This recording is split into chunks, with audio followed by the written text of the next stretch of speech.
Alright, hello everybody, and welcome to episode number 16 of Final Boss TV. My name is Adam K, aka Bay, and tonight we will be talking all about Blizzcon. And to preface this, because I know I wanted to bring this up right on the beginning of the show, is that there's tons and tons and tons of stuff to talk about BlizzCon 2013. Tons, like ridiculous amounts of stuff.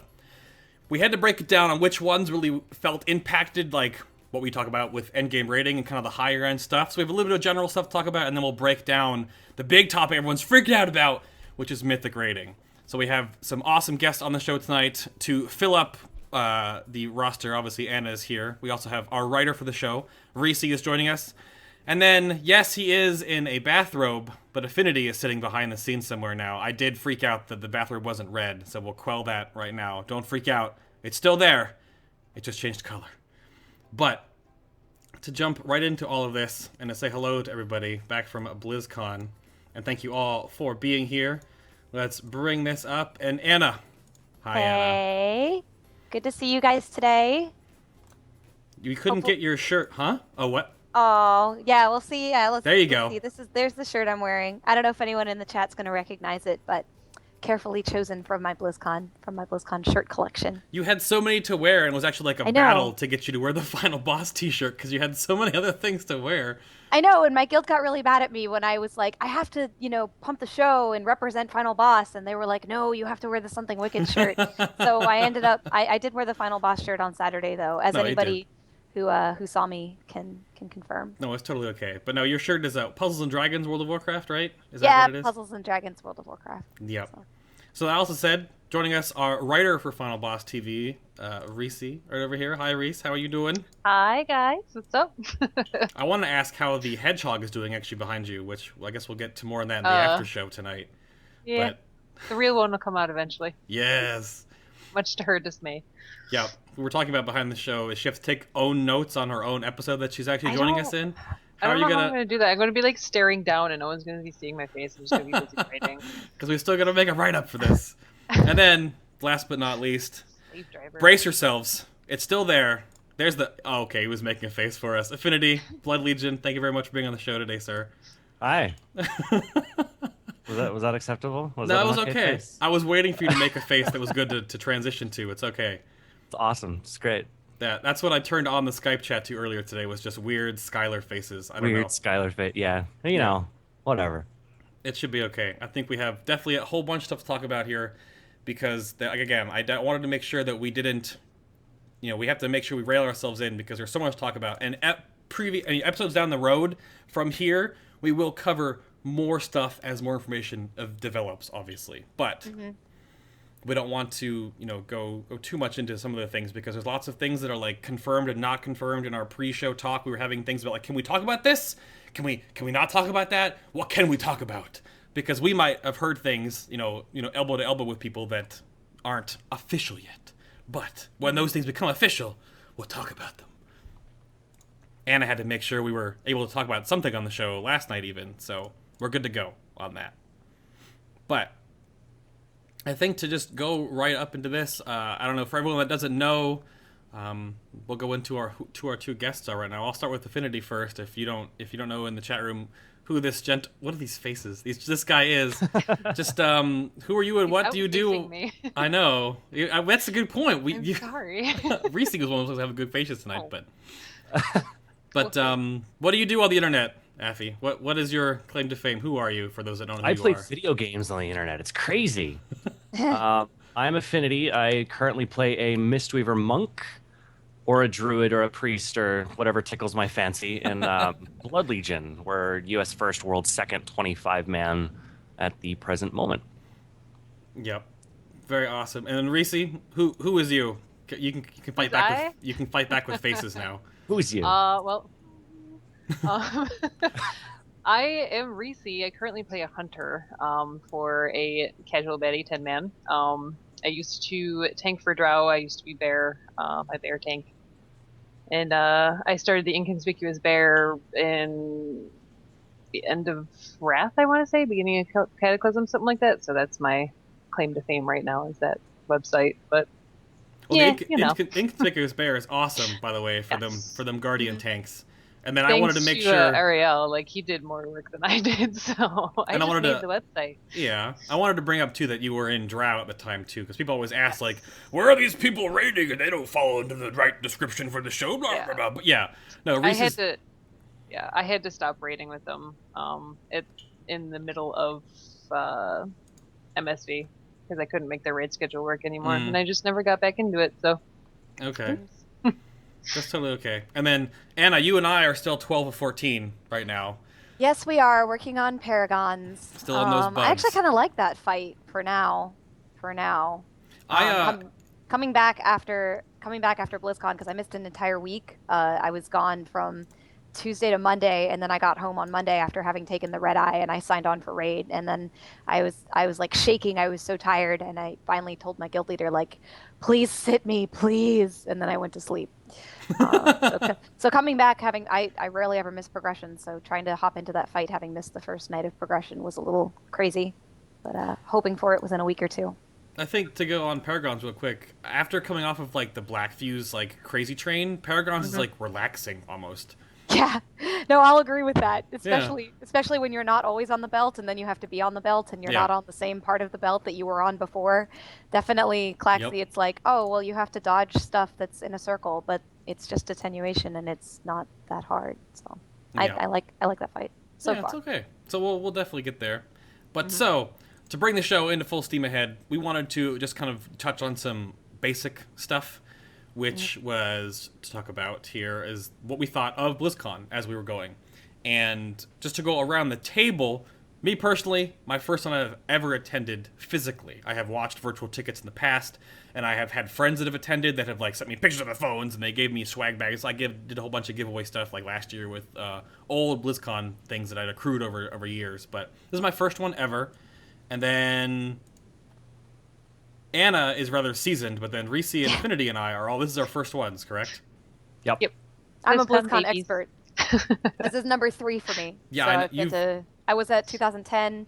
2010 was actually where I asked the question in the class Q&A. That is the only time that anyone ever saw my face on the internet before my first Final Boss show.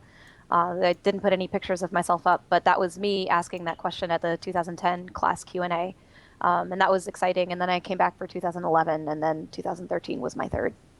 Yeah, that was actually awesome. When we first started talking to you about coming on the show, you actually said that like there's nothing on you on the internet except that one picture of you from the Q&A. So that's really cool. You have a lot of background in this.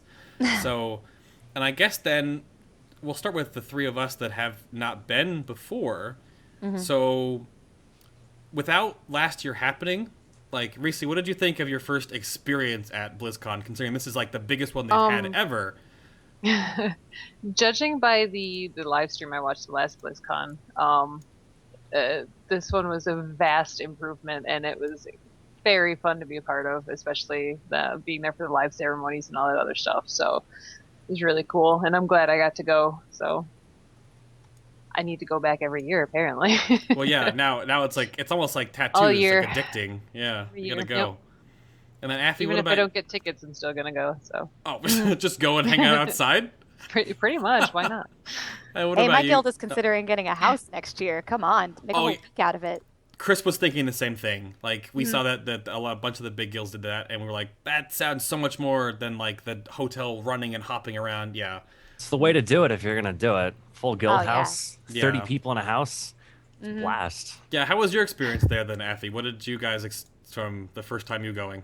It was a lot better than I thought it was going to be. I was really impressed. I mean, there was a lot of stuff that they went over, and we'll probably talk about that more later. But there was like 5 different IPs that they were going over. It was a lot of fun, and I'm really glad that I was able to go this year. And still kind of sad that they didn't do one last year. But next year, I'm really excited for, because this year was just, I would do it again in a heartbeat. It was so much fun. Yeah. What I hear people say is that the convention itself is not very impressive as a convention. I mean, it's impressive to us because we're there to see all of the news that we're most interested in. But for a convention, it's not completely groundbreaking. But BlizzCon, like seeing all of your friends and getting to meet all the people that you only interact with on the internet, once a year, that part is really exciting. And so that's what I'd go for. I hate to tell people like, oh, it's an amazing convention, because really it's a mediocre convention. It's just how exciting it is to see all of the people that we love, at least for me. Well, that's what we All brought the up. parties. And the parties, yeah. All the parties. Yeah. Well, that's what Reesi brought up last night when we were talking in our pre-show interview and the meet and greet and stuff. Is that she felt like she had this weird disconnect that she wanted to keep talking about the game. She was so into it when we had at BlizzCon. It was so easy just to talk to everyone else about this game and the IPs that we play. And then you get back into the real world, you can't You're like, oh, you people don't know what I'm talking about. Okay. I sound like an idiot. Yeah, no, but it was definitely an experience. I think for me personally, because I had to work the event, right? Like I didn't get my media pass this year because I got in the saddle too late, right? But next year, planning on it.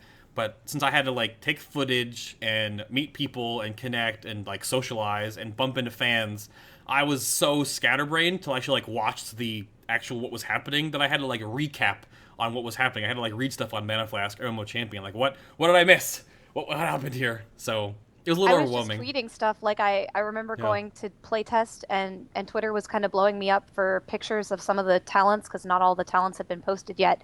And I just remember this very clear memory of tweeting all of the photos, but I wasn't reading Twitter, so I had no idea what anyone was saying about any of them because I didn't have time to read Twitter. Twitter was just going by so fast. I had no concept of what was being discussed. I was just trying to throw information out there. It was really overwhelming, but really fun at the same time. It definitely was. You'd put your phone away for 10 minutes and bring it back up and you had to scroll forever. Where... Yeah, it was pretty nuts. Poor phone battery. Yep. DirecTV, I think, brought it up. The number one thing trending for those 2 days was BlizzCon, right? Was the actual at BlizzCon. So it makes sense, right? But how was just real quick too, how was the whole guild housing thing, Affy, since you actually did that? I know Midwinter got one and Blood Legion got one. How did that actually work out for you guys? We've sort of kind of done this before with the MOP launch because we were invited to the launch party and we did the whole challenge mode thing. So we've kind of done the whole house before. But I mean, this time it was something like 25 or 28 different people that were there, and I mean it was pretty crazy. But I mean, I would definitely do it that way over individual hotel rooms anytime because I mean you get to experience just hang out with the people that you raid with all the time. But in real life, and I mean, we were there for basically 10 days is what the most of us were there for, which was, I mean, that was just crazy. Now, how big was the house you raided? Did you have enough bathrooms? How did you all work out? Because I was in a hotel with 6 people, we had 1. So how did you do 28 people? Was it the getting ready for BlizzCon, getting there for the queue line? How did that work out for everybody? I mean, I want to say there was 7 bedrooms and 5 or 6 bathrooms or something like that. I mean, it was a pretty big house. I mean, we were pretty picky about what we were going with because we knew there was going to be a lot of people and bathroom was going to be prime real estate. So I think we I think we lucked out with that specific house with how big it was. Do you have any comments on all of the Disney paraphernalia that was in the house and Rig's reaction to? I saw the tweets. Rig got was he in there because there was a princess room and a Minnie Mouse room and there was a Cars room and Rig and Zonker ended up getting the mini. Yeah, I think he got the Minnie Mouse room and he wasn't too pleased with that, but. I enjoy. I mean, it was literally just a Disney rental house is what we ended up getting, and it's pretty funny because we're all over 21 basically, and we've got princess rooms and Minnie Mouse rooms, and that was pretty funny. He took a picture with the Supremus replacement, which was a goofy doll, or was it a Pluto doll, something like that. Yeah, I thought that was pretty fun to see. And you got twin. Was it even twin beds or were they singles? They were kind of. I'm not sure. They were pretty small though. But it's still that's half the experience. Yeah, I mean they were designed for little children, and we're not little children. So no, not at all, not at all. So I guess then, what were there any specific panels, events, or even some of the tournaments that you guys attended? Anna, what did you actually go to? I went to all of the WoW. I went to all of the WoW stuff, and that was it. I'm very simple at BlizzCon. I'm not even that excited about Hearthstone, even though I think Hearthstone is awesome. It's just not really my thing. I'm very much a WoW player. That is 100% of what I'm excited about. So I knew I had a lot to do, and I just wrote all the WoW panels down, and I went to those, and I didn't go to anything else. And I just spent the rest of the time meeting people and hanging out with people and playtesting. Yeah. So I guess if I would touch on one of the things I enjoyed most seeing, this is a little silly, but since I'm an Alliance Raider, when they were showing off the cities and the areas where Alliance and Horde would be in the next expansion, I was just sitting in the audience being like, wow, Alliance got the good end of that deal. That is a beautiful We're gonna area. be in Karabor. Yeah. Yeah, it's Mm-hmm. amazingly pretty. I've always really liked the Draenei tone. That was what I rolled when I came back to the game. And I wish that I could just rewatch all of those images of the area that Alliance is going to be in because I think it's beautiful. Alliance favoritism. What is Alliance this? favoritism. Well, we're owed a little bit. It's about time, let me tell you. Oh, real quick, just segue, just because it was brought up in chat. That's the room they were staying in, by the way. This was the tweet that Riggs posted.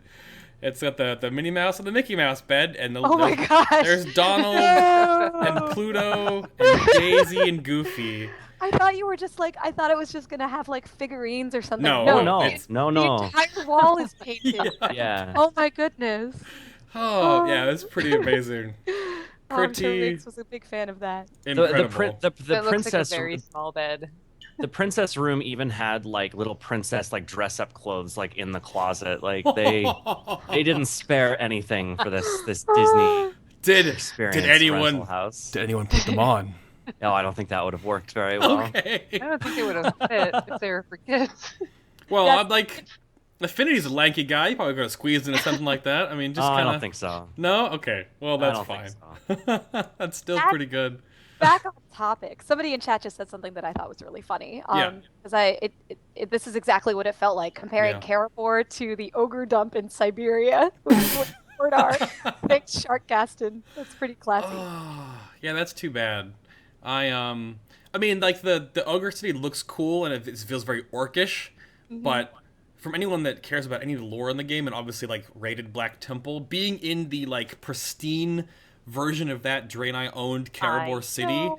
is going to be pretty amazing. There's that one picture from the starting zone where you turn around and a Kama is standing behind you with all of his troops, and he's all not freaking broken and stuff like that.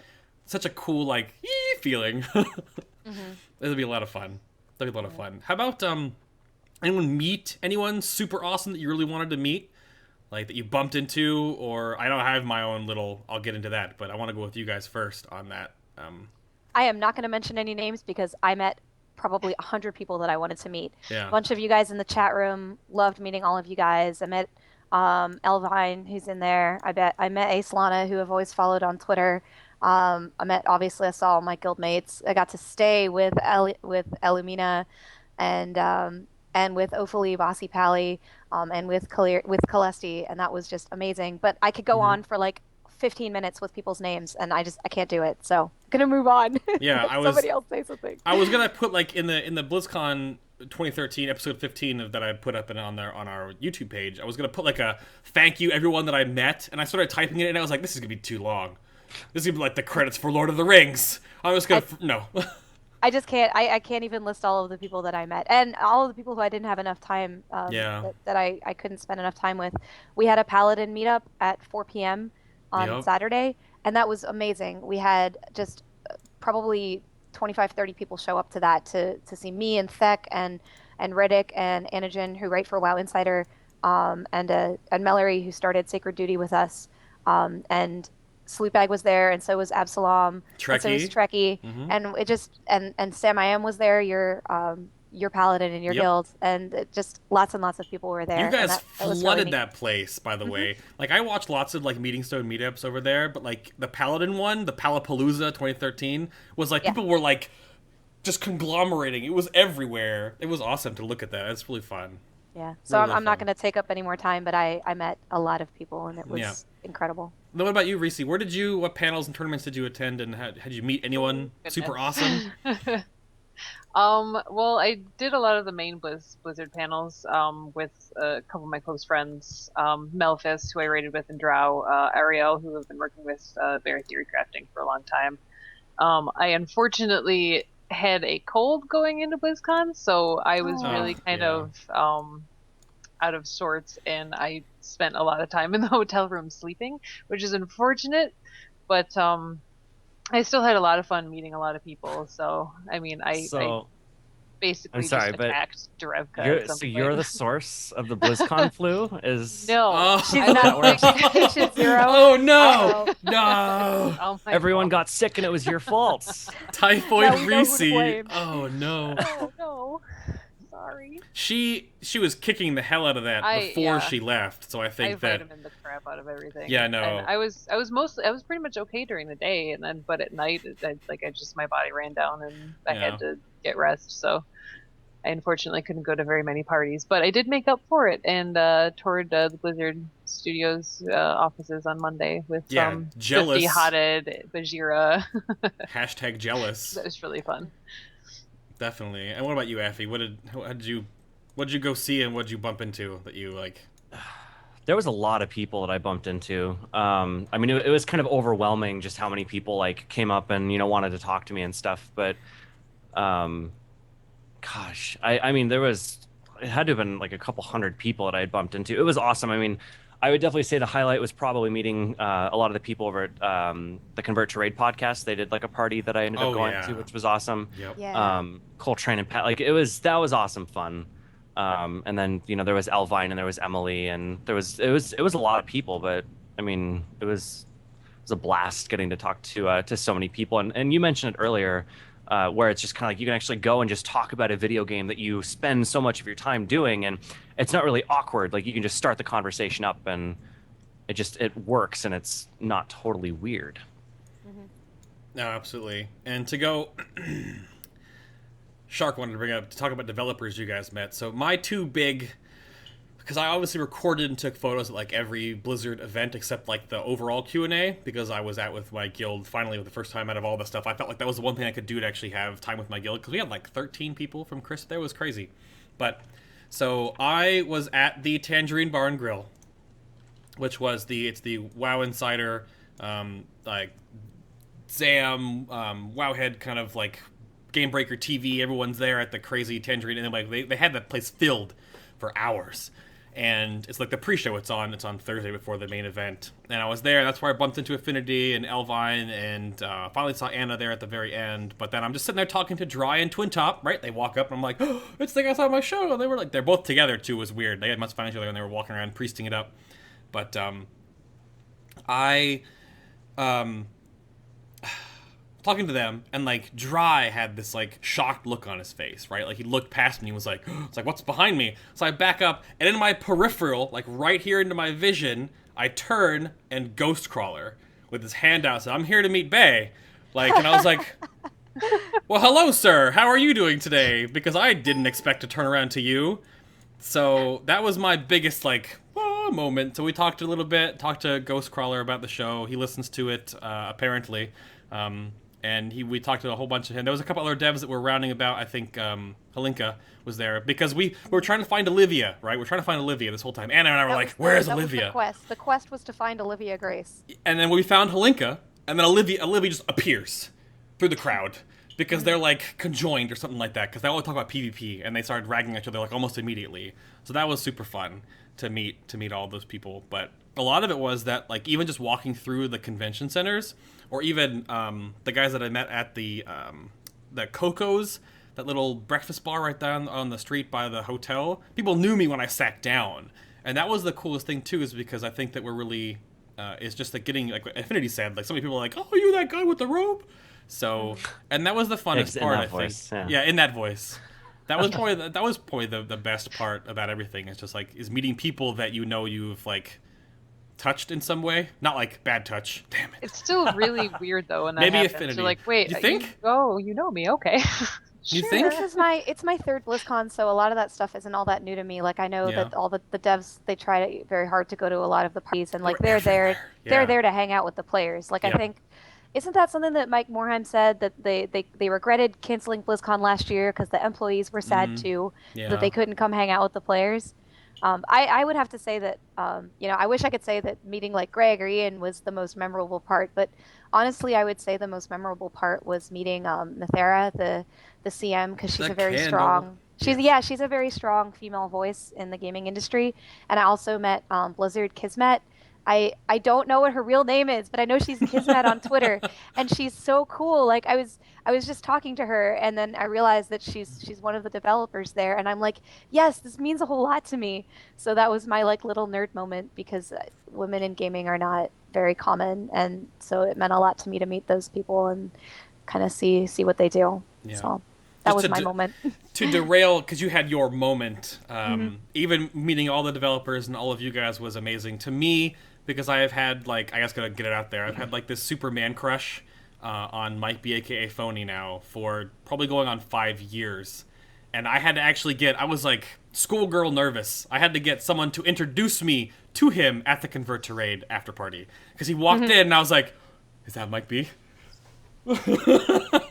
So I met Mike B, super awesome. What an amazing guy. Yeah, there he is. Yeah, that was destined, but super cool. And that's like the biggest thing is about when you finally meet someone that like impacts you and you've been watching and following for so long, regardless of what aspect of the game they represent, like what Anna with like the community team or whatever. It's just such a big like like it's so cool to finally meet you and shake your hand, and that's probably the best part about BlizzCon. Easily.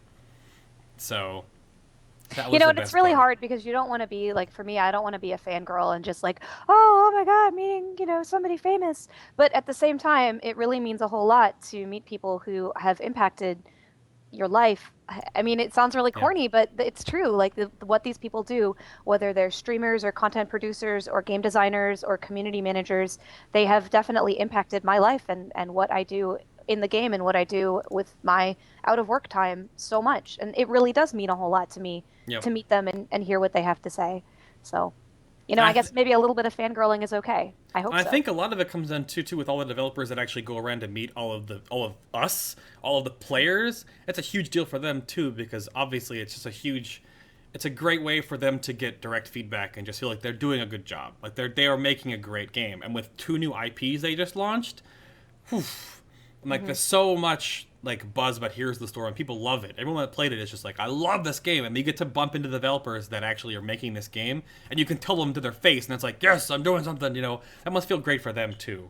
So. I met Mike Morheim in the lobby of the Hilton, and I definitely I wanted to be all cool and be like, hey, nice to meet you, but I ended up being like, hi, I really like the games that, your company makes, and as a hardcore player, it means a whole lot to me when you guys design for the very top end. I know there aren't a whole lot of us, but when you make really hard content, it really means a lot to me.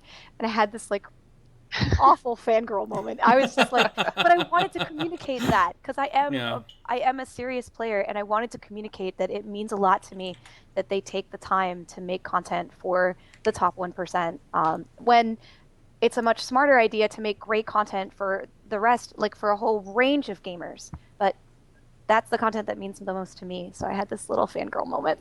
Yeah, I think everyone, it's hard to hold it in sometimes. You just meet that one, like me, Mike B. I was like, oh, just gush a little bit, and it's totally okay. And yeah, Nobble, I know you'll be super jealous, but Spazzo like went to go eat, and he told me about this story. He just went to go eat at the food truck and just sat down, and Chris Metzen's just like hanging out. So that's that was Spazzo's little crazy moment. But I think we've all gushed enough. BlizzCon was amazing. I think the only thing we really had in the notes to talk about for like dislikes or have like a little negative side of this was that it needs to be 3 days, right? Yeah, absolutely. 3 days. Well, they have five IPs to talk about now. How can they possibly do that in 2 days? Yep. Need more stuff. Yep. 3 days, because there's 5 IPs going on 6 that Blizzard's gonna have. They can't do it in 2 days. So it'll be fun if we get 2014 in 3 days. That'll be a lot of fun. But I think that was really it. Anything else you guys wanted to talk about before we move on to our first raid-oriented topic here about BlizzCon? We good? I mean, yeah, I think we're probably good. Okay. Alrighty then. So the first big topic we wanted to talk about was something that we found was going to be rather impactful overall for the endgame rating scene. And since we have a good spectrum of us with Affinity here, and then Anna and myself, and then Reesi, who's been at the top and kind of like behind like the bleeding edge, I wanted to bring up the new topic that like it's like one loot to gear them all, right? We're losing a lot of the foofy, superfluous extra loot that we don't have, and that is going to be plate mail, leather, and cloth. And it has every stat on it, but when you equip that gear, obviously the stats that are pertinent to you, the white stats, is what you actually get. So it simplifies that incredibly. And tier gear now is like there's a monk set, and a druid set, and a paladin set, and a priest set. And when you swap specs, your gear will automatically change to the set that is for your spec you're on.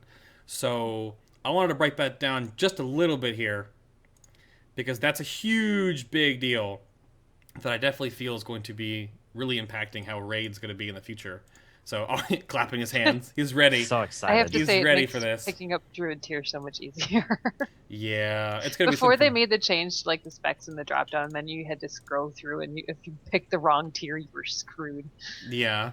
Yep, that's also true, It's too. Not fun. Yeah, I know a guildmate who had to ticket picking up the wrong piece of tier. Magdalena. Anyway. Oh, shots fired. Yeah. Just saying.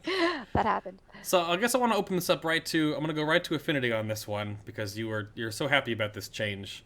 What is the first overall impact that you are feeling this is going to be? Like, obviously there could be a little bit of a wave, but for you guys, what's going to happen?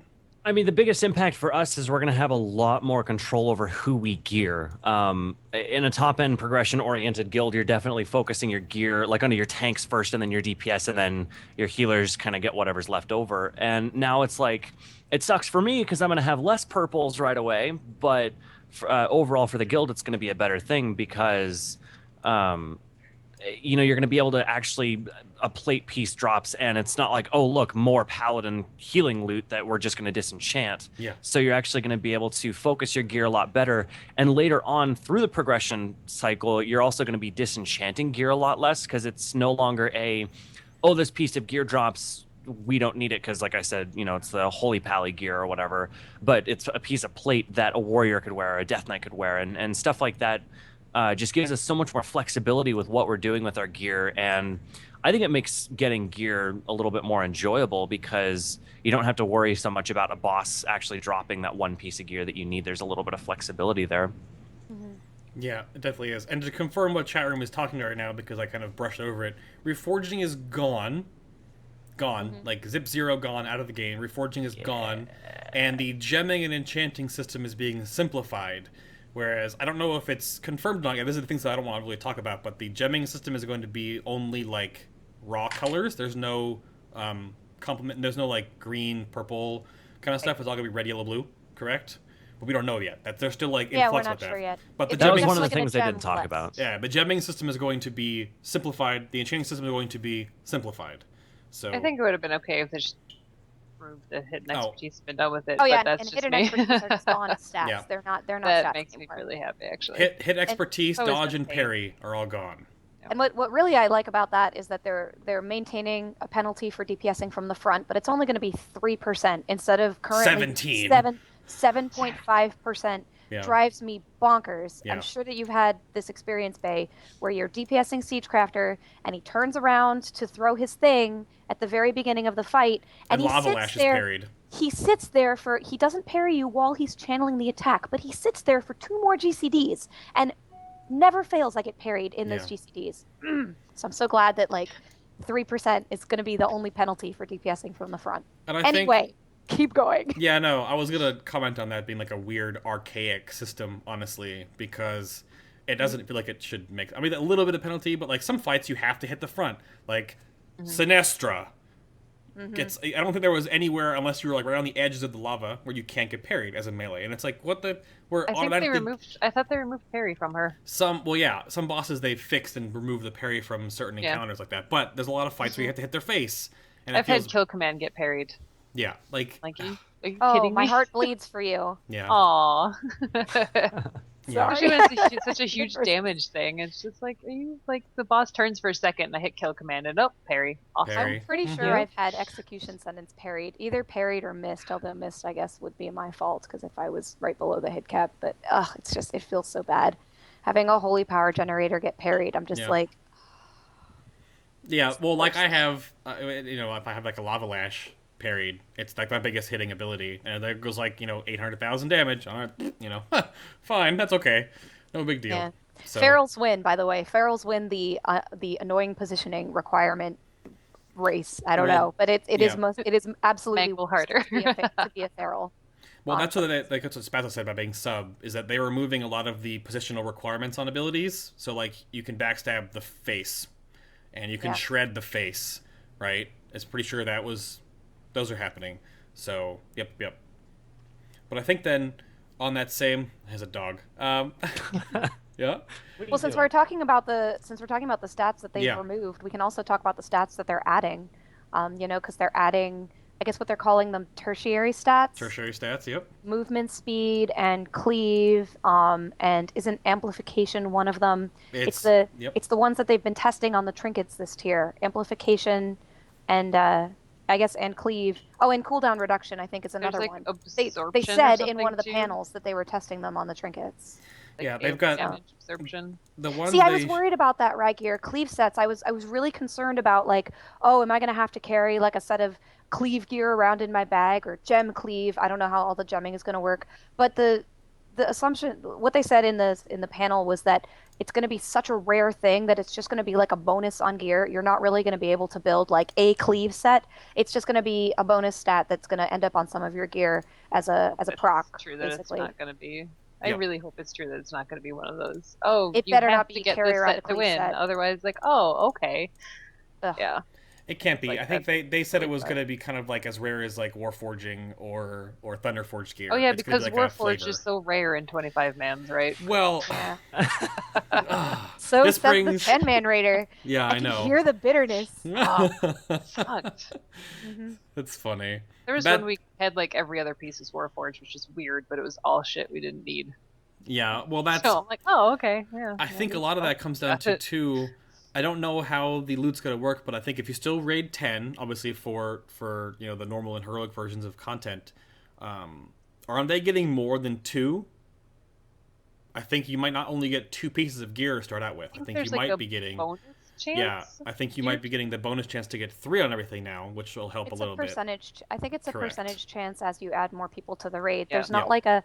They said very much that they wanted to avoid any seeming like cut off number of people in the raid. Like it's Yeah. not like you add one more person and then you get one more piece of loot. If there's a percentage chance to get an extra piece of loot all the way up until that percentage chance is 100% for the extra piece of loot, and then you start having a chance to get another piece of loot. So I actually don't know though how many pieces of loot are going to start on 10.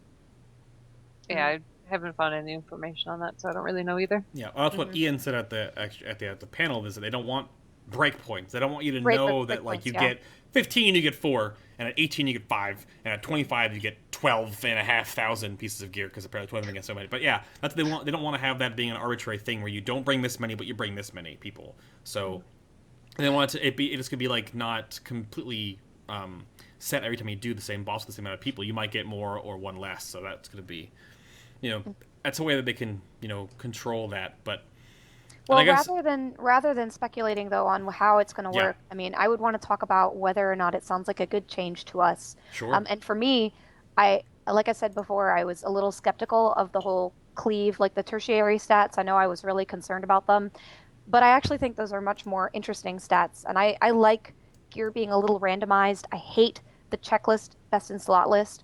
I'm so glad that it's dead. I never want it to come back. I know that that's not an opinion that's shared by some of the most top-end raiders in the game, so Affinity's probably going to come in and disagree with me soon. But I think that not having a best-in-slot list is one of the best things that's happened to gearing. It makes everything a whole lot more interesting. So I like that. I think they said sockets are going to be kind of procky. Some items are going to drop with more sockets. Yep. And these tertiary stats are going to be very bonus. And Warforged is still going to be a thing. I believe that's what they said, that Warforged would remain.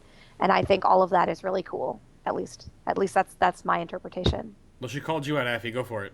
Yeah. No! He disagrees. See, all Blood I Legion. I really know say Blood about Legion that. disagrees. I don't know. I mean, I'm not a big fan of the Warforged system, simply because it's so hard to get your best on slot, and then there's all this loot drama involved between tiers of like who should get the piece of gear and blah blah blah. And I mean the stats that they're adding, as long as it's random enough to the point where you're not going to be able to build like a full cleave set or something, then I'm okay with that. So it's nice that there's a reason to go back and get loot, but at the same time, it's kind of like we're all about min-maxing as far as possible. So if you can't get your best in slot gear, it adds an extra element of randomness going into the following tier as far as like how geared your raid really is. And that's really only a very small portion of what really impacts, being able to kill a boss or whatever. But maybe having 5 people with a full cleave set could, seriously trivialize a boss mechanic. So we'll have to wait and see what they specifically do with that. I really hope they don't keep the Warforged system as it is. I don't know. I don't like that system. That can go away. I think, I don't know. If they excluded some items from Warforged, it wouldn't be so bad, like weapons or trinkets or something like that. But like random armor piece is fine. But I know Anna was saying that it really sucked having to get a Warforged weapon to do her maximum damage. Right. So because you're almost gated by RNG mechanic that you have no control over, and right, 'cause it makes such a huge difference. Yeah. The intent behind Warforged, though, was the whole 10 and 25 man separation, which we no longer have going into the expansion, where they wanted to reward 25 man raiders a little bit more for the kind of logistical differences between the two settings. And while it worked to an extent, I kind of feel like it added an extra level of work as far as like, getting your Abyss list and things of that nature. So hopefully they don't keep the system exactly how it is. Since there is no 10 and 25 imbalance anymore, I kind of feel like it would just be an extra system that doesn't necessarily fill the role that it used to. Yeah, because if they're already making like gem sockets be kind of a rare thing and the new tertiary stats be kind of a rare proc thing, also having the fact that like you could... How does that impact the tertiary and the Warforged, or does that not affect that and the gem socket, or so there's a lot of like random elements. I think it's going to be a lot more streamlined. They just kind of wanted to like feed all this out to us, obviously, and get feedback like they're getting now to figure out what systems they would like to keep in place. Obviously, the slimming down of the stats that don't matter and removing of reforging and making the enchanting and gemming system easier, that's good. But all the extra little random tidbits we might have are kind of going to be like, well, I don't know. So, because that does really ruin the min-maxing aspect and the raid control that you guys are going to deal with, at least at the top end. Right. And everyone else won't really feel that to some degree, but it'll still be frustrating when you're like weeks in and you need this to proc with this to have this gem socket with this on it, and then you're still not getting it, right? That can just that affects everybody. So we'll see how that works. But yeah, I did we'll want see. to. Oh, what? I mean, I just think it's a difference in it's a difference in how you approach gear, like whether. I mean, we've already been through it, but for me, I guess I think it's really exciting that my gear might proc a better option than what I thought I was going to get. And I guess in a 25-man raid, it's a lot easier to depend on getting Warforged, because I did still work off of a best in slot list, obviously, for this expansion, because I could reasonably get pretty much all of the gear that I thought I was going to have access to. I guess maybe I'm just looking forward to an expansion where that would be even less true, where Warforged won't drop like candy, and there will be, exciting things that have an even much lower chance to drop. But it's a difference between how I approach gearing and how, somebody like Affinity would approach it from Blood Legion. Yeah. I don't think it's exciting to be able to check every box off and pick up every perfect piece halfway through the tier, and then what are you going to do? Yeah. But it would be nice, I guess, if I wouldn't want some of that stuff to proc on weapons and trinkets, but since it's things like tertiary stats and sockets, I mean, I think that's fine. I guess Warforged was really annoying on weapons and trinkets, and that I would be fine with not being there. But. Yeah, we'll see how it all comes down when they actually get closer to like physical information and we get actually confirmed denies on certain things. But right now, I think everything looks pretty solid. Obviously, the plate mail leather cloth and the tier systems look great, except for if you're a healer. Sorry if but it's better for the guild, so I'll take it. There you go. I'll take better it for the guild. And I wanted to get one more real quick in there just to bring this up and then move on to a commercial break. But this is happening. If you didn't know, the item squish is happening, and we are super excited. Yeah, that is. Love it. Woo! And my gosh, I loved it. I think all of us got to play the new dungeon, right? Mm-hmm. Reesi of CFT. Yeah, and it felt just fine. Some trash. Yeah. I love talking to people who are like, "Oh, I didn't notice," and I'm like, "Do you not watch your combat text? But that's Am I the only person who looks at the numbers?" But Well, I mean, that's that's good. though. Yes. No, that's good. It's good that they didn't notice. But like, Yep. I look at the, I cannot play without having combat text showing. I look at Yeah. the numbers. I care how much damage is coming in, and I care how much damage is going out. So I looked at those numbers, and it was just so refreshing. I think I tweeted 2 videos about it, and I loved it. I was such a big fan. That's the first thing I said when I cornered a dev at the next party I went to was, I love the item squish. Thank you for doing it. So it was great. Yep. It's the I'm same. just- Oh, go ahead. I'm just so glad that we're going to be able to do a boss that doesn't heal 6 times. I know. Kidding. Healing and Garrosh healing, and it's just like, no! I look at a boss and I go, oh, that's how much health he has. And then you get him into phase 2 and he heals up to some other number, and you're kind of like, oh, okay, so this is the rest of the fight. And then he heals again. And then he heals again. Mm-hmm. So And then he irritating. heals again. And you're just kind of like, stop it! Stop it! Just let me kill you and collect the loot and just be done with it. And Yep. it's going to be nice not to have to do that anymore. Tell us Wow, how you rage. really feel. Yeah, totally. I'm so glad that somebody's outraging me on this show. This Yeah, I know. That was pretty good. Totally okay. Boss with a set amount of HP, no more healing, and we'll be great. Yeah. We can- Like we can do that's just the limitation of the system they have right now. Numbers too big. Numbers Yeah. too big. It's just it's definitely gonna be frustrating. Because how many times does Garrosh Hero kill? 5? 4. too many. I don't. Well, he You heals, just say 6 because it heals- feels like enough. 6, but it feels like 12. So I don't know. goes in every time he goes into the other phase. He also heals like 10%, right? Yeah. He heals Yeah. all the time. He heals Yeah. throughout the fight. Heal and then another heal and then another heal, and you're just kind of like, really, Like that. This face. Just This. stop it. Just stop it. All So right. I think it's clear that we're all really big fans of the item squish. Yeah. I don't know if Yes. anybody in chat or anything is not a big fan, but you're not going to find any agreement here on the show. Yeah. We kind of You like it. don't like it? Well, that sucks because I love it. Yeah. If 'Cause you I don't like love it, it. you're Too just wrong. bad. Sorry. Okay, we gotta keep On this that train moving. I'm gonna take a second here to talk to you guys real quick about some of the people that help make this show amazing and who you guys should definitely check out in your extra time. But real quick, oh man, they have so much good coverage right now at BlizzCon. It's incredible. If you guys haven't been here before or don't know what the heck manaflask.com is, where the community brews, you guys need to go check them out. They have, where is it? It's scrolling by. Here it is. I think it's on number 3. Come on, Shadowbox. Yes. I don't know how they got all this information, but they got people from Midwinter, Blood Legion, and Method from the BlizzCon interview, and they talk about Mythic rating. So if you want to know even more about Mythic rating, go to manaflask.com, check out their interview they had with these 3 awesome guilds, and get their insider opinion of it. They've also got tons of other stuff here. The Leveling Compendium just came out from Buzzkill's Lair. They've got the Comedy Gold. We've got a thread about all the pictures and stuff, people making fun of the Garrosh going back in time with the TARDIS and all the stuff like that. And of course, the official word on no flying until 6-1. And then they've got the Paragon interview with the raid change going with them from 10 to Mythic. So definitely check out manaflask.com. Tons of awesome 6.0 stuff from them already, and of course, more will come in time. And then if you need even more, then you can definitely go over to youtube.com and then FatBossTV. FATBOSS They're also an FBTV, and we love what they do over there. Alex and Laws have been putting out a couple of great videos talking about all the new stuff that's coming in the next expansion, which was crazy. These guys, and who I'm going to talk about just next, have been like editing their faces off to make videos about the new content with Draenor, the garrison bases, PvP and PvE content, the miscellaneous content, and then of course Mythic rating. So you can go over to Fat Boss and check them out and get their insider information. And same again with Nobble. Nobble87 on YouTube, just Nobbel 87. He has been, these lore videos are easily some of his best work he's done so far. Probably because we're all like, oh my god, all the new stuff, chomping at the bit. But he's breaking down all of the clans that we're going to be dealing with in Draenor. And then he's started a new chunky series where he's breaking down all the characters coming with us into Draenor and helping really fill in all the gaps of who is everybody and what Blizz is going to do about this stuff, and then some speculation about what he thinks the story is going to take place and whatever.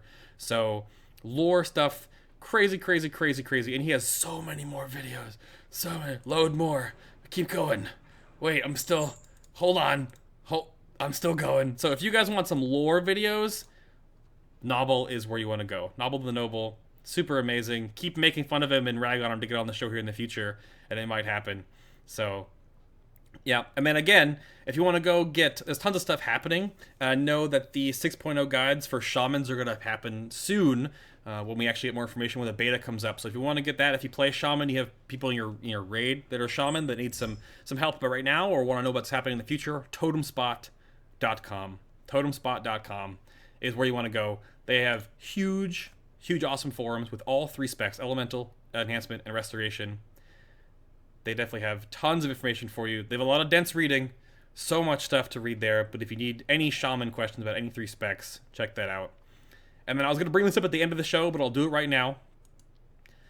FinalBoss.tv is our website. All of our stuff happens there. All of our episodes in the past are all there as well, and of course they're on our YouTube page. And then we also do the audio-only versions of the shows, which you can either go through here or on iTunes for, which is totally fine. But then people were asking that I'm going to address now instead. People want to know about wristbands and stuff. So in December, we're going to call the Donator December month, where we are planning some pretty big giveaways and things, but we're going to be doing something that can help you guys, the mobs and minions of Final Boss, help support the show and then get cool stuff back. I have... Hold on. Wait for it. I got to bring up Skype for this because the react... Okay, wait for it. Oh my god. Okay. So if you want to know about wristbands, I have a suitcase full of them. Can you see these? I still have more bags. So if you want these, okay? I have a good Instagram photo of it too. Do you? Yeah. I have tons of wristbands for you guys that we want to give away. And so people keep asking, like, can I buy them? Can I donate for them? When all this stuff comes out, we're going to make a Patreon page. And we're going to have a couple different tiers of how you can contribute to the website for all the episodes we do for the month of December. And even the smallest donation gets, I think I'm going to do 2 or 3 wristbands, and I'll mail them to you personally, right? I might go crazy. We'll see. But everyone that donates can definitely help us out with getting wristbands. And there'll be tiers. I might be doing customized t-shirts that I will be signing, that I'll make the Final Boss logo, and you'll get your own name on the back, right? For Mob or Minions. And then there's going to be something really big for top tier donators that I'm not going to even talk about yet because we're still working on that. But just think something very special. But other than wristbands and t-shirts, but we want to do something really fun for you guys to help us out because we definitely have some awesome things in store for you guys. And with working on getting all the upgrades for the show, that's the best way you guys can help us out, right? That's just the simplest way to do it. And we want to be able to give back all of these. I think I only gave out like 100, 150 of them at Blizzcon. So I've got 700 more or something like that. So they're all for you guys. So thank you very, very much for being here and watching. So, let's move on. And why heavy breathing? I picked up that suitcase is heavy. There's a lot of rubber in that. It's probably like, I don't know, 20 pounds of rubber. It's crazy. And it's like, I don't know. I'm out of shape. Don't make fun. So, the Final Boss bathrobe. Affinity? We need to do one of those. I would totally wear it. I would wear it on the show. Much I would to wear my a Final boyfriend's Boss chagrin. bathrobe on the show. Yep. I'd go pay rent in it. You go pay rent. There you go. I would totally Whoa do it. now. Whoa. You Whoa. have clothes underneath it. No, Jesus. why would you do Well, that? That's a fake shirt. Affinity's not wearing clothes underneath that. You guys can't see. We saw earlier. Fake shirt. Moving right along. Yeah, it's fine. Let's talk about Mythic Go Mythic there. rating, which is probably what all of our viewers want to hear about anyway, Yes. not just All right. bathrobes. Well, I mean, okay. So here's the thing. You can preface it, Anna. I'm going to bring up the screenshot in 3, 2, 1. Boom. Yes, well, for anybody who doesn't know, I wasn't going to go through the explanation, but somebody was asking about it in chat. Sure. During the Raids and Legends panel, they talked about how they're redesigning the raid structure. And it's a little confusing because they're renaming things. But basically, Flexible is going to be renamed to Normal. Normal is going to be renamed to Heroic. And those are both Flexible and cross-server, which is amazing. And then Heroic is going to go to one size called Mythic that basically works on the same lockout system that we have today. Do it. Affy, go again. What was? Yes, I know. Yes, this is going to be such a hard transition. It's going to be tough. It's going to be. I'm sorry. It's going to really suck for 10-man raiders. But I think everybody who is really serious about the hardcore rating system today knows that they had to do this. They had to go to one size somehow. And it's a healthy change for the rating scene in general. After the transition, I think we're going to find a more healthy rating scene in just across the board. So I think you can imagine that we're all really excited about it, even though I was really angry about the fact that we're probably going to have to farm heroic, like the new style heroic at the beginning of the week before we go into Mythic, since they don't share a lockout. Correct. Even with that irritation, I feel like this is definitely a more stable future for raiding in general. So I'm quite excited about it. No, absolutely. The bottom line that I wanted to make sure to touch on here is that right now, and I feel bad for Wowhead, because they actually talked about this on CTR earlier today. Wowhead finally breaks up 10 and 25 main rating, and then it's gone. So, one ladder for anything competitive always makes the race better for all those involved. So any MOBA, any RTS game doesn't have different levels of degrees of endgame progression. They have one. So it's going to be definitely a rocky start, but then all the guilds that are going to be competing in Mythic now will have a baseline standard. There will be no, well, it was in 10 men, but it was in higher eye level, or was it with the 25 men had a reset before? Yeah, none of that. It's all gone. Just one ladder, pure and simple, and it's going to be awesome. There's no concern about boss balance between two difficulties. That's the biggest thing I'm looking forward to. The disparity between some 10 and 25 man bosses for various different reasons, that's just gone. And that's going to be... And they even said there's a lot of stuff they'll be able to bring back because they can assume that you'll have one of every class. Like, God, I'm so excited. Bring it on. Yeah, I Start think it now. Beta test. I think it'd be great for encounter design and for class design, because there's going to be, they can do more cool mechanics where they can assume that you've got one of every class in the raid, which they haven't been able to do since tier 10. And with regard to class design, maybe they don't have to worry so much about repeating abilities between classes that you might expect to use in a very high-end raid. And the other point that I'd want to make to people who don't hop right into Mythic in week 2, because that is a very small percentage of the population. Those of us on the show happen to fall, well, Bay and I and Affinity at different levels fall into that category. But there are a lot of people who do a lot of normal raiding before they go into heroic raiding. And for those people, keep in mind that you're going to do flexible until you go into Mythic. You're going to do flexible. You can add people to your raid. You can gradually add people to your raid. You can raid with 14 or with 16. And that's something that the raiding community has never seen before. You can do cross-server raiding with people that you're considering for your guild. And that's incredible. It's incredibly powerful, and I think people are missing that when they're talking about how tough of a transition it's going to be into Mythic. The fact that you can do flexible cross-server raiding until you start Mythic is crazy. It's going to be huge. For, like, my guild, it's going to be absolutely huge. Yeah, no, it's definitely a whole lot of... Hey, transfer servers, play with us. Yeah? Like, what is... You just talked about it in chat, though, Reese. So, real quick, because you guys are 10 men right now. So, what is your... Going from the 10-man perspective, we'll talk to Affinity about it in a second here. What are you guys going to be doing, or what are you already planning on doing now, prepping for 6.0? Well, my guild is, like I said, is kind of casual, and we've had a lot of roster issues. We'd be actually further progressed if not for that. But a lot of us have like minds and wanting to do this heroic progression and mythic progression. So going into this, we're trying to find people. It's going to be hard, like keeping people interested as far as until the expansion launches. That's going to be the most difficult part. And I guess if we can't find anybody that, I mean, I know I want to raid Mythic, and I know that most everyone else in the guild wants to raid Mythic, so we might have to go separate ways or like merge or like try and fight that out or what. But we're just going to keep recruiting and hopefully get the same like-minded people, because we're dorks when we raid, but we still kill stuff most of the time. So I mean, yeah. So we're trying to not be super hardcore, but we still want to definitely progress through Mythic. But I think just to quell a lot of like hearsay and like rumor mill and stuff, are you guys like scared of this jump, or are you okay with it? Like, are you looking forward to it as a 10-man raiding guild? It's a little daunting because recruiting is hard enough as it is, especially us being Alliance, and you know how the whole Alliance recruitment goes. The Alliance tax. Where's Drevka?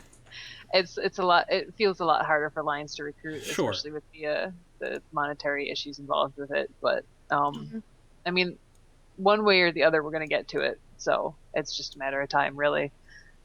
Yeah, we talked a little bit about that, the monetary issues involved. And I know on the pre-show, we were discussing how we hoped that Blizzard would take this into account and they would either drop the price of server and faction transfers because they know people are going to have to reorganize to fit their new vision of raiding. They know people are going to have to move around.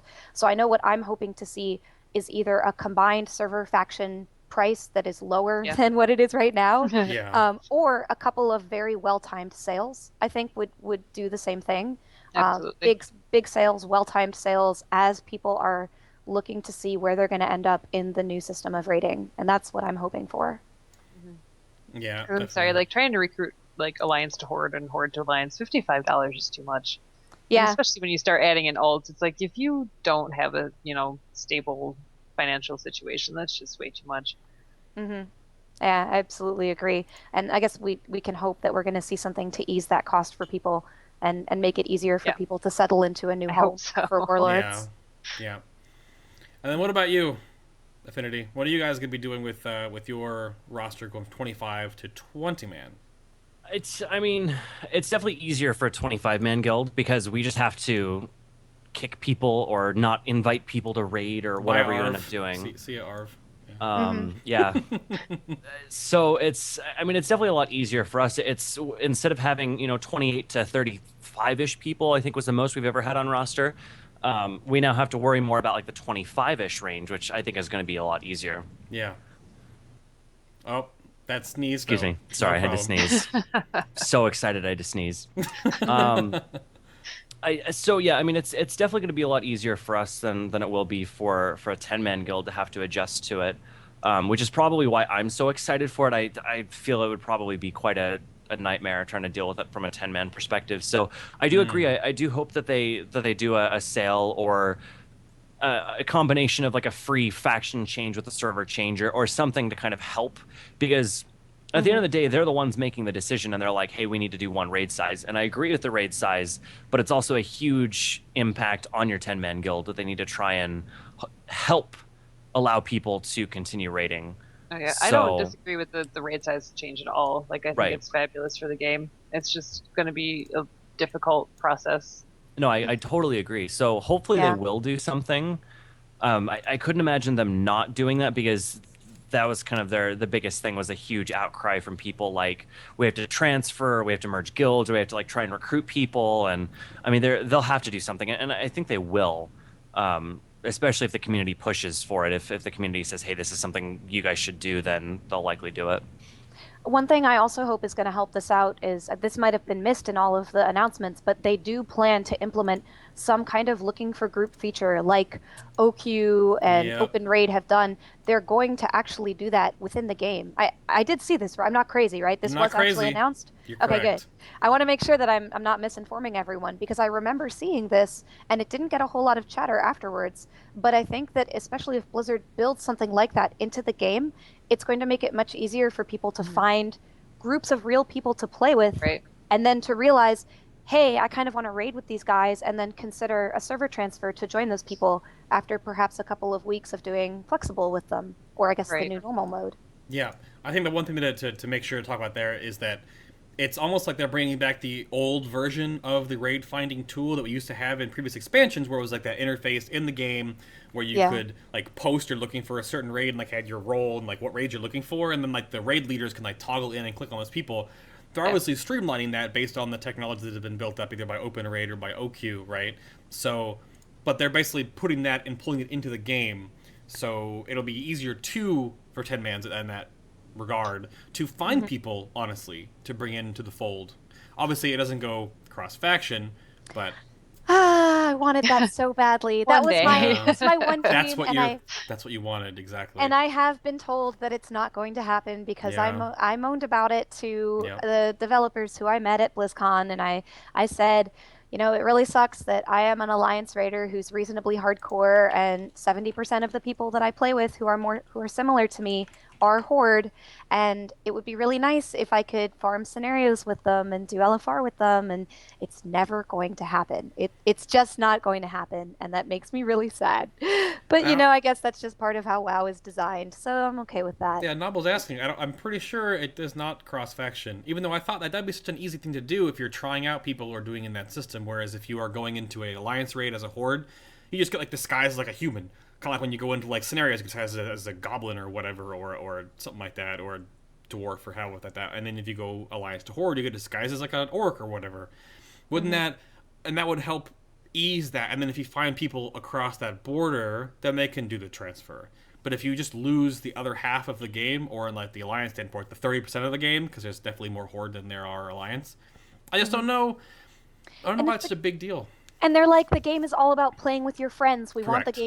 the game to be playing with your friends. And Yeah. I'm sitting here like, well, sorry, because of your terrible racial design, my friends are 70% horde. Yeah. No, it's true. Yeah. My friends are 70% horde, and Yeah. I would like to be able to play with those people too. Is it really going to harm the feeling of the game so much if I can cross faction group with people who are on, Mal'Ganis?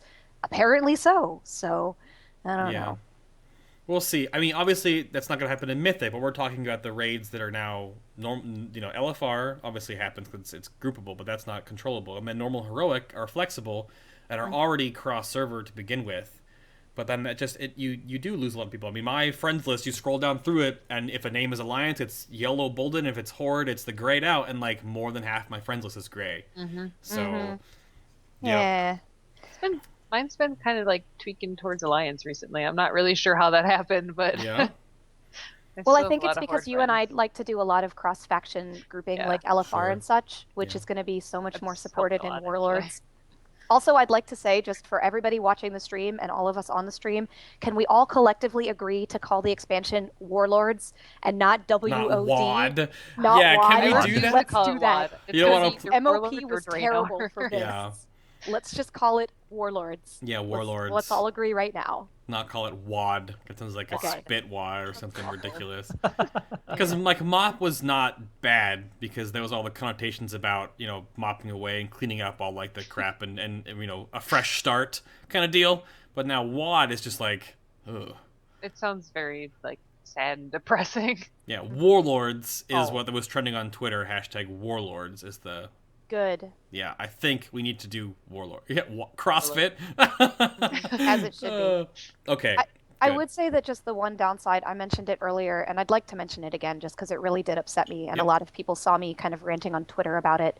It does upset me a little bit that we are going to have to do heroic, since remember everybody watching that normal is the new heroic, so we're going to have to do a heroic clear at the beginning of the week, and I would see my guild doing that on, we raid Wednesday, Thursday, Sunday. So I see us doing it on Wednesday and maybe into Thursday some, and then start into Mythic again.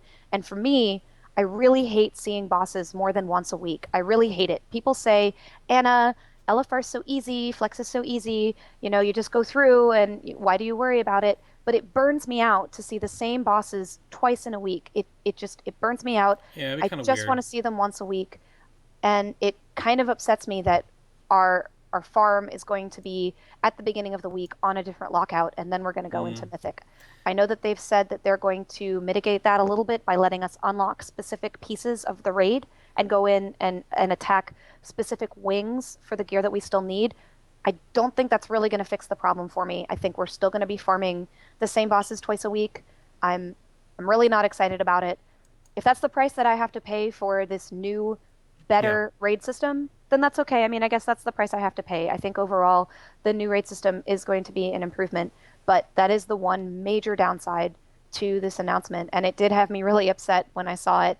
I was definitely ranting a lot on Twitter, and a lot of people saw me do TOGC that. all over again. Oh God, yeah, please. TOGC all over again. I mean, I wish guess seeing a that's boss rough. twice was the only amount of time that I would see a boss by the end of a tier. Oh God, that's Well, a yeah. good point. But they can't control what Blood Right, Legion and yeah. Method are going to do. I mean, Blood Legion, Yeah. Method, Midwinter, you guys are going to run 5 different times. Like us, we are in the US 30s, US 40s.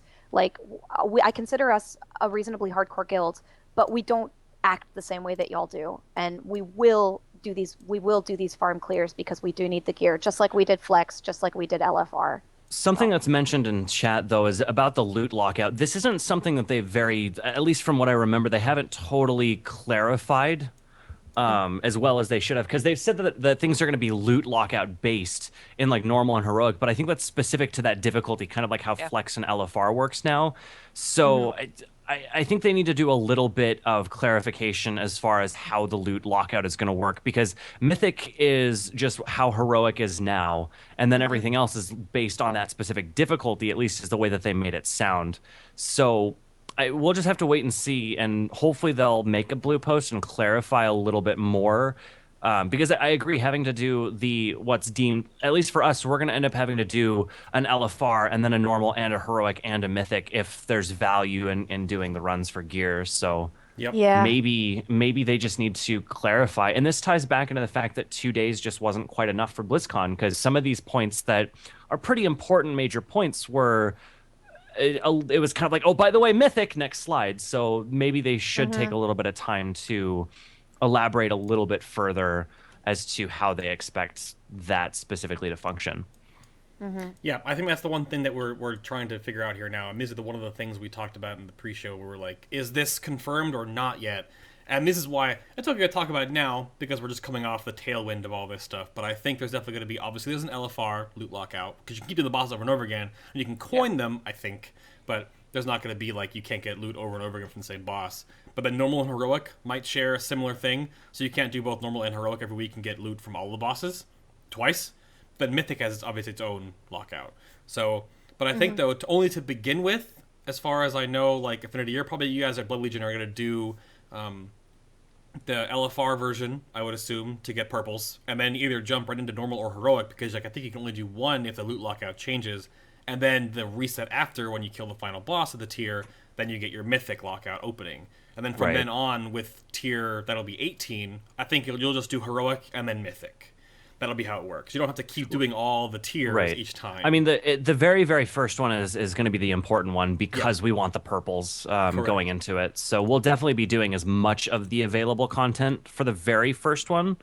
And I guess we'll just have to wait and see, like I said, how they clarify it. But if you can get loot from heroic and do Mythic the same week, then, I mean, we might end up doing that quite a bit early on, at least, even into following tiers. There might be a benefit to doing that. So we'll have to kind of wait and see how exactly they do clarify that. Yep. These are points that we're still waiting to hear about, like, again, because they're still, people were kind of scared. I know we have questions asking us when we think the expansion is going to come out. If you're going to stick around for the after show, we're going to do a whole lot more Q&A and just hang out with the chat room. That's how the show works. This is the main show, and then we come back for a little bit of break and we'll do the after show, and we'll just talk to you guys, right? We can conjecture all we want. But for this part of the show, there's definitely some things that will get confirmed as we get closer to the launch, right? Which is going to be, a ways from now. But We can hope so, yeah. yeah, definitely. But so right now, just don't. Everyone keeps freaking out and freaking out and freaking out. But when I talk to Lore at the CTR party, everyone's gonna be like that right now. But like a month after launch, everyone's gonna be like, "Thumbs up, this is fine. It's gonna be just how it is, right?" So. Well, it's the end of the world, of course. It's the end of the world. You gotta freak out. Oh, The end of the world of Warcraft. Yes, CTR actually had a funny little hotline where you can dial 1-800 calm the F down if you have anything to worry about with the new expansion. So that's okay. Dial that hotline. Just calm the F down. Yep. See what happens. They had a really funny little quote there. Oh, looks like we got something going on here. It looks like we've got a quote from GC. Just from the 13th. Let's bring this up. We get a week to level up again. Yay! Current plan, normal and heroic on week 2, mythic on week 3. If you've beaten heroic, LFR after that. Okay, current plan. This is from the Ghost Crawler himself. Okay, week to level up. Which shouldn't be a huge surprise, because that is how they kind of ended up with that strategy after experimenting with it throughout Mists, and I feel like what they did with gating LFR and Flex worked really well this tier. So I would hope that they would do the same next tier. And I know that the very first couple weeks of Warlords is going to be the worst it will ever be in terms of farming multiple things. Even when the next tiers come out, the top end are still going to do 5 different runs to gear up everybody. But it's just that very first tier.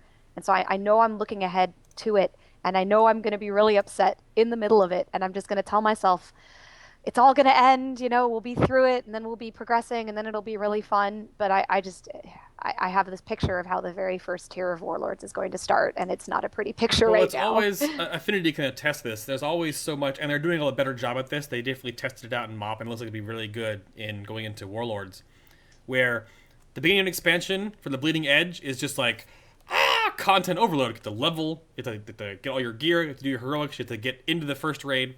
So for you guys, though, with the way this is going to be with the Ghostcrawler tweet, now are you going to have to level multiple characters now before your first raid? Of course. We did 3 characters. Was it 3 or 4 that we did going into the very first week of MoP for that normal clear, and then we did more. Like we did like 6 of Heart and Terrace when that was open.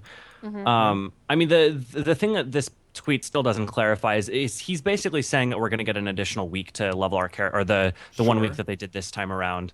But this still doesn't specify as far as if we'll have to run normal and heroic, like if there's separate gear lockouts between the 2 difficulties or what. Correct.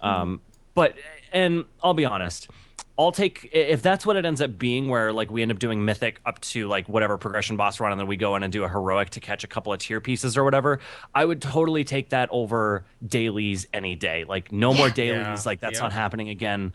I mean, nothing can really be worse than what the start of MoP was with the reputation grinds and the dailies and stuff. So I gave up halfway through my priest. I'll take it on. I'll don't take care that. anymore. And for all that I complain about It's way too much. how tough some of the grinding was in MoP, I think unquestionably MoP was the most fun raiding expansion I've ever had in WoW.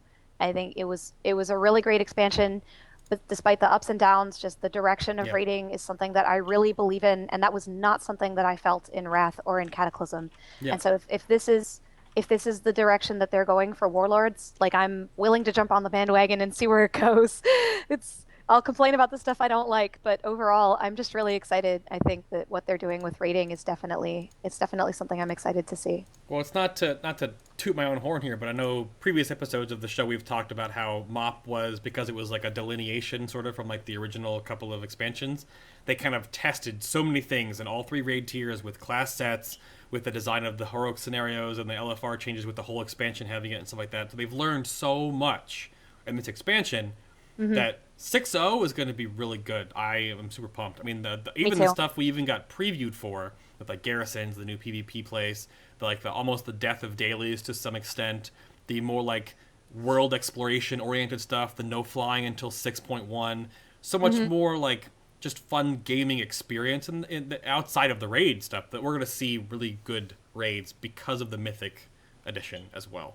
So, and they're really helping you outside of the rage Anna had earlier about the whole cross faction with the 3 tiers, but we'll be okay on that if that comes. But it's going to be really fun. One day. I'm going to keep my hopes up. One day.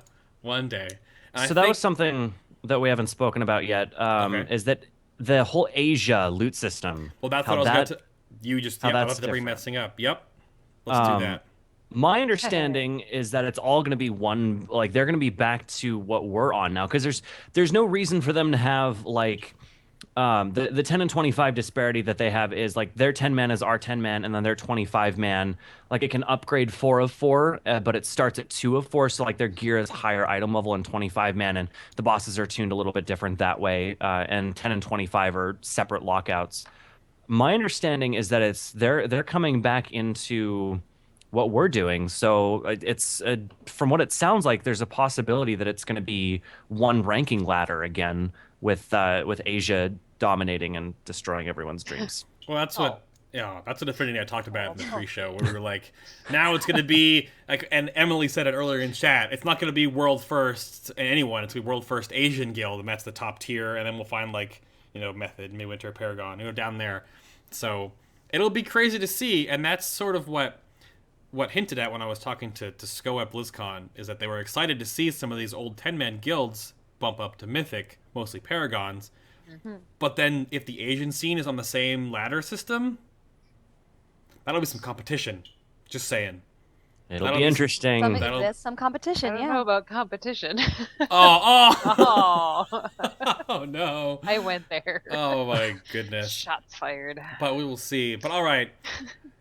Again, stick around for more stuff in the after show. We have a couple of questions to address here. Well, we have one, because I answered one earlier, but this is a pretty big one, just to quell some of this. I will bring it up, copy paste it if Anna wants to go for it. You ask the chat room, and I will bring it up for them. Okay. With the change from 1025 heroic mythic rating, quite a few people will need to double their roster. Would you suggest to recruit individual players or possibly merge with another guild? And this is from Culevra on Stormreaver. I would say, just before Bay gets into this, that we addressed this a little bit earlier. I would not recommend a guild merger. I don't think that those have ever succeeded ever.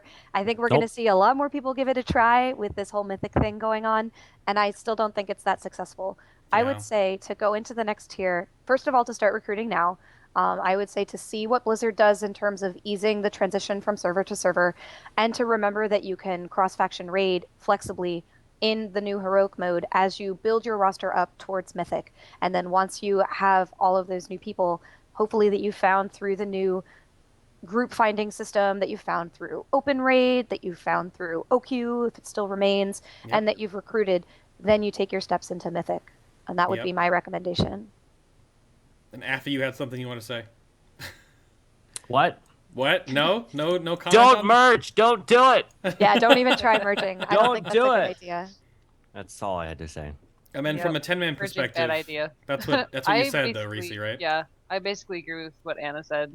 If this whole open raid thing that Blizzard does works out, having that cross-faction rating of the current tier is going to be huge for recruiting, because it means you can try people out and not have to, waste their money or whatever if it doesn't work out. So, I'm actually looking forward to that part of bumping up to Mythic. But definitely do not merge. I've been in a couple that have tried, and it just fails horribly. There's always a power struggle and massive drama, so don't do it. Yeah, I mean, there are very few instances where you can find a guild that is on the same wavelength as yours. But then even if you're off by a person or two, that person or two can rift everything. So be very careful. But, I mean, we believe that we were comparing stats the other day on how many 10-man guilds there are 25-man guilds. There are like 394 25-man heroic guilds in the West. There are over 1,700 10-man guilds. So there's definitely a lot out there. There's definitely a lot of like tumultuous time when the expansion drops, but just take it slow. Don't try to like jump into something and merge and just like and then you all fall apart. Don't do that. Be safe. Be careful. And just remember that all those 25-man guilds are going to be dropping all their melee, so you're going to have lots of people to pick up. You know it's going to be true. We all know it's going to be true. She went there. By melee. I went there. We knew That's- that was going to happen. No, I'm hoping for some changes. They didn't talk about any class balance at the convention, which really just kind of irked me a little bit, because I was very interested to hear things about how are they going to address raid cooldown proliferation, and are these level 100 talents that they were just really quiet about, and then everyone wanted to hear more about, and they gave us some like teases in some of the bullet points, like Slice and Dice going baseline, or it going passive, or something along those lines. There were these changes, but I don't remember them because they never addressed them.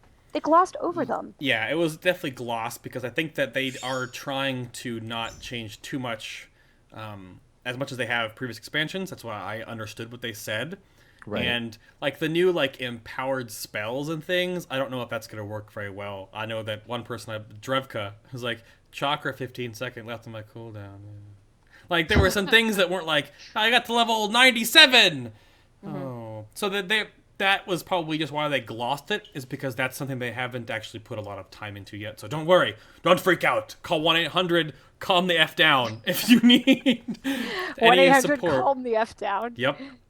Yeah, it leads to my absolutely. Twitter feed, so you can see a worse rager than you, and then you can feel better. Yep. Oh. So As I long know, as I they saw like, And I play a tank, I'm good to go. as long as the disc priest gains levels, they just nerf them. Just like nerf the disc priest as they gain levels, then we'll be good. We'll be fine. Yeah. But these are questions that I think we're all going to want to hear answers to. Eventually, I know maybe some of it wasn't ready for the convention, but we do want to hear what they're doing with absorbs. They talked a little bit about smart heals. Yep. I mean, these are really, raid cooldowns are the one that I really want to hear about. Sure. So I'll be watching Blue Posts very closely for the time being, and see if we get any more information about what they're going to do in Warlords. We want beta. yeah, Skylar wants beta. I'm gonna push this button over here. Yeah, we all want beta. Yep. I have another question would when you're ready kill that I for can beta. pull out of chat. Okay. Oh, what, right now? Or we can do it in the after show. Let's after show it. Okay, we'll after show it. All right. If you guys have questions for us, we have a couple that came in through the email, or if you have Twitter or whatever, stick around for the after show. But again, Reesi, Twitter at Reesi Gaming, previously of Drow, currently of CFT, the writer of Final Boss. Thank you for being on the show, Reesi. Been super fun. You're- I want to come back, but maybe not until I've actually progression. Oh, nonsense. Oh, sad. Nonsense. Affinity, Blood Legion, Twitter at AffinityBL. Oh, there's the faces. Oh God, what is going on with your?